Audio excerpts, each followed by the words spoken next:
Hey YouTube, right here. Wanted to go ahead and make a video on Pokemon Go. I've actually been playing during some of the Blossom event, and with the help of the map that one of the local groups actually got permission from Niantic to go ahead and make it. Niantic actually opened up their API so they could do a scan in this local area, so that way people could find things. But yeah, it's actually a pretty good event. I definitely like it. Sorry, I'm not feeling the best right now. I'm really feeling under the weather, but I wanted to go ahead and get this video out.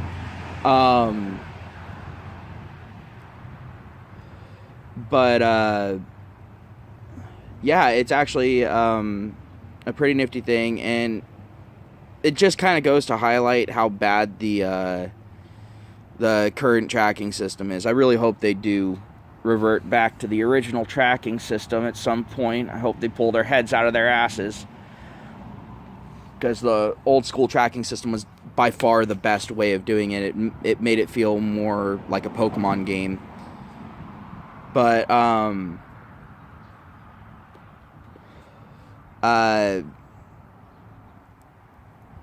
yeah, I've also been taking a look at the map, keeping a pretty close eye on it, checking it periodically throughout the day, to see what kind of Pokemon are spawning in our area. Not just, at the 2 nests that we have nearby, but just all around town. And in fact, it extends to another town just south of us.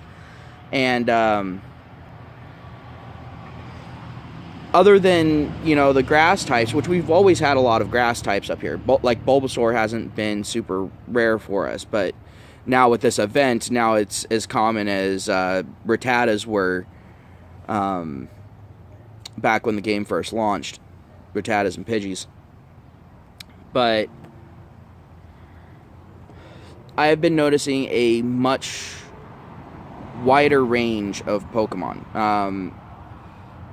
Like me, when the game first started up, and then they ended up getting rid of the first tracking system, I actually used a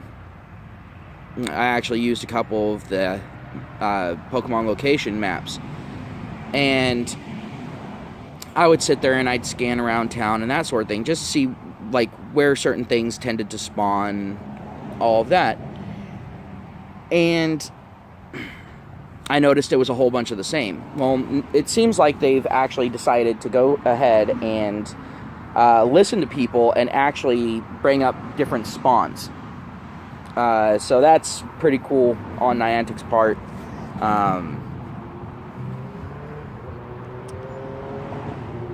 But I'm gonna be completely honest. It might be a little bit too little too late.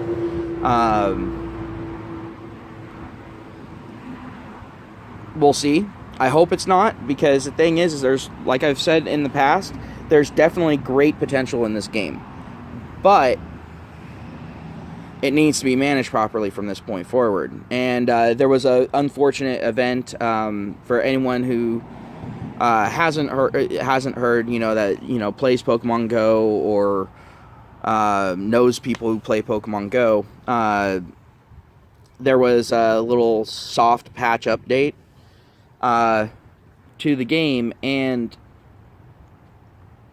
well, the problem was that when this event started, one of the things with this event was the Pokemon lures would actually last for 6 hours, and that's actually a pretty big draw for people, because in Pokemon that normally don't spawn near there have a chance of spawning for not just an individual like an incense, but also for everyone else.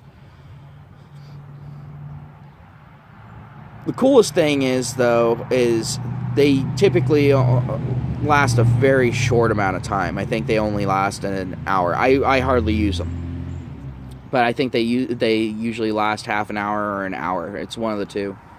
I think it's half an hour. So them jacking up the time to 6 hours is pretty fucking cool.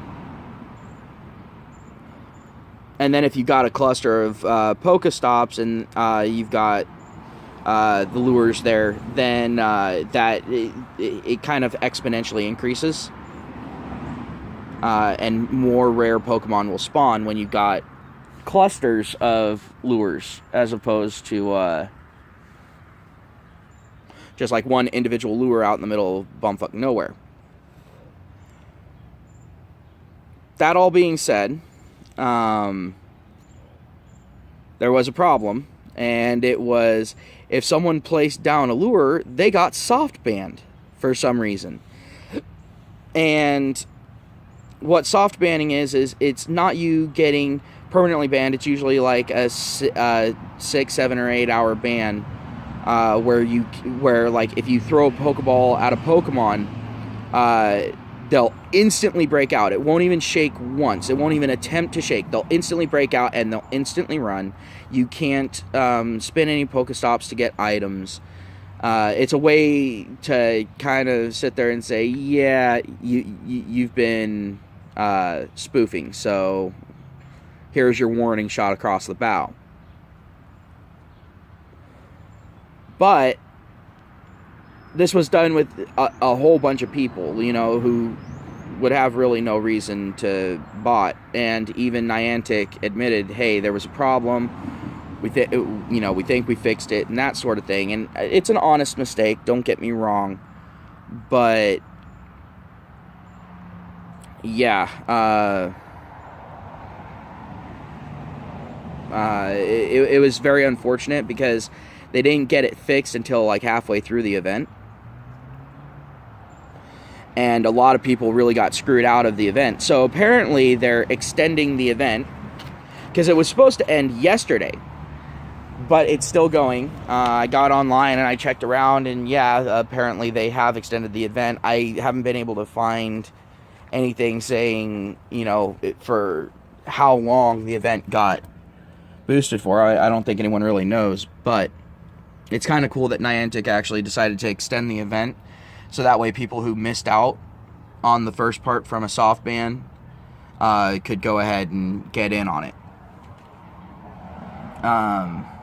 Another thing for people who've been living under a rock or who haven't really been paying attention to Pokemon Go, they have shiny Magikarp and Gyarados released now. So anytime you come across a Magikarp, that it has a chance of being shiny.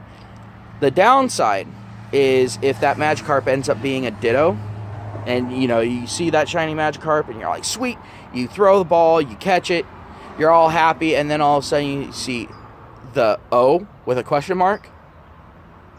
Time to cry, because that means it's a Ditto, and you just lost your shiny because shiny Ditto has not been released. So that's kind of some tomfuckery there.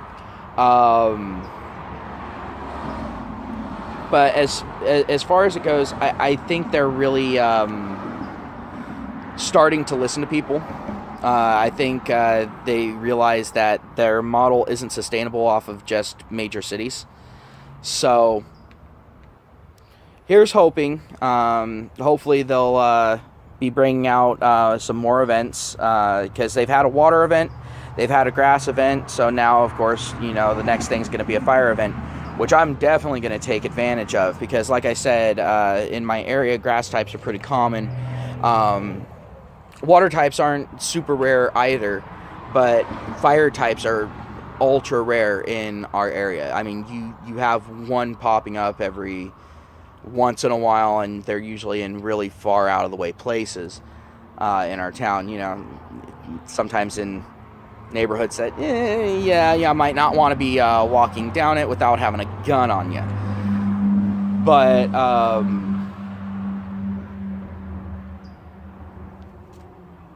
yeah, no, I'm looking forward to them announcing a fire event.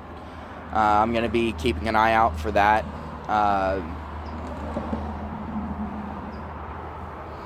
And this is just me, you know, doing what I said I would do. If I noticed positive changes, I would come back, see if they continue the positive changes. If they start reverting back to the old bullshit, or if they just kind of get into a holding pattern, then of course I'm going to stop playing again. But as it looks right now, maybe you should go ahead, head out, and re-download the app if you were someone who played before, and give it another shot, because maybe your area actually has a wider variety of Pokemon at this point. It was kind of funny. This morning I woke up, and right outside of my house, a Togetic was sitting there, and that's an ultra rare Pokemon. And I mean, I don't live in an apartment or in a major business complex or anything like that. I definitely live in a residential area, so it was kind of cool to see that. Have ultra rares spawned here before? No, not really. So obviously something got changed with the spawning logarithm, because the rarest thing that spawned here was a Ditto that looked like a Pidgey. But yeah, it was actually pretty interesting. So